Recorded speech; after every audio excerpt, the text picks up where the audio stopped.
fast digital art tips for beginners. I do both digital and traditional art, so if you want to see one of these for traditional as well, just let me know. But yeah, these are just some things I wish I knew when I was beginning, and hopefully some of these tips will help you. Most of these you might already know, but I didn't know them when I started, so.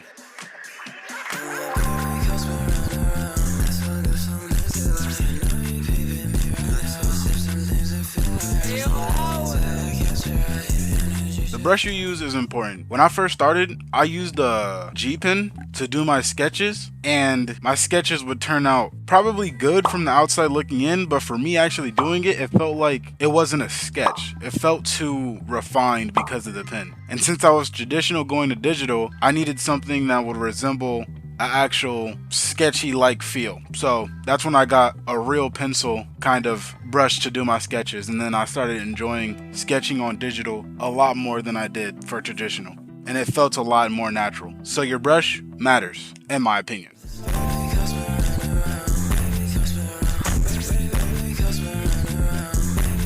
This one might sound crazy, but you know, sitting at your computer for a long time or on your bed for a long time, drawing on your tablet, whatever the case may be, is bad for your health. So just, if you're going through a long session, doing some digital art, you know, stand up, walk around, do a little bit, you know, touch a little bit of grass here and there, things of that particular nature, and just make sure you're not too hunched over all the time. You know, fix your back a little bit. Why do I do that? You cannot see me. Anyways, fix your back a little bit so you don't have back problems in the future if you're, you know, on the younger side. Even older side, if you're on a side, and all right, you get the point, bro. Just don't hunch over. Also, draw with your entire arm if you can, instead of just doing your wrist. Also helps with, you know, not having wrist problems later on.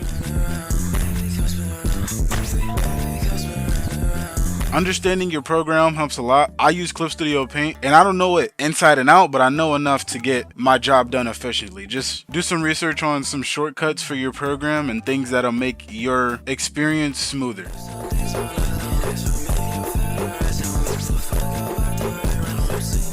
I have custom keybinds for Clip Studio Paint. Like, I pressed F to flip the canvas, and it wasn't like that originally, and I only changed that like I think 4 months into actually using Clip Studio Paint. I'm gonna have 2 videos in the description for ProCreate and Clip Studio, but if you use like Krita or something like that, then my fault. Just like look it up on YouTube. But yeah, custom keybinds help for speed, efficiency if you want to draw fast and pump out drawings.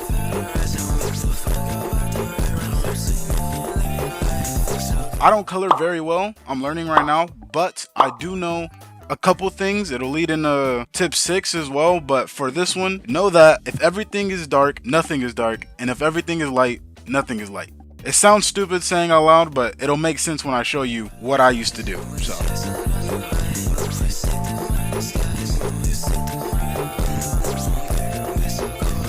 Like I said, I'm still practicing how to color, but pro tip, if you want to check your values, in Clip Studio Paint, I'll have also a link for doing this in ProCreate too, if I can find one. But in Clip Studio, if you want to check your values, make a new layer, go to the blend mode and put color. Use the bucket tool on that same layer and make it either black or white, and it'll give you a general idea of what your values are. Helped me a lot.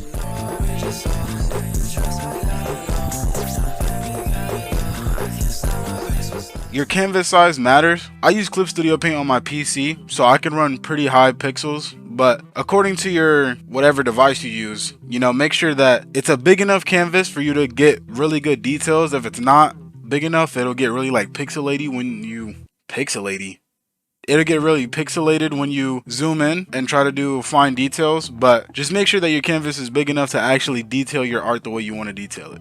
If you like the pixelated look, don't let me stop you. I'm just saying.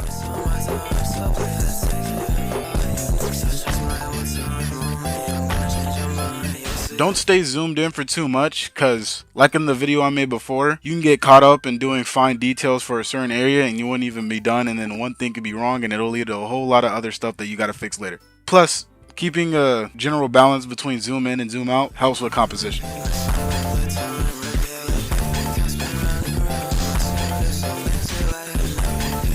use the selection tool. I didn't start using the selection tool until recently, like maybe 2 months ago, and using it for blocking in colors and using it for slight adjustments with the free transform help a lot. Again, I only use Clip Studio for ProCreate. Not sure how to do it.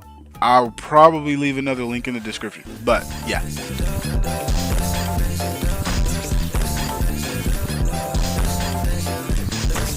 And the final tip, just experiment. There's a lot of blend modes and there's a lot of things in digital where you can apply it to your art and you'll have no idea how it'll turn out, and you might like it and you might not. Don't be scared to, just do random things. I do random things all the time, even though it's always in a time lapse so you barely notice it, but it's just random things. And it'll turn out good, it'll turn out bad, I don't know. If I don't like it, just get rid of it. You got the undo button.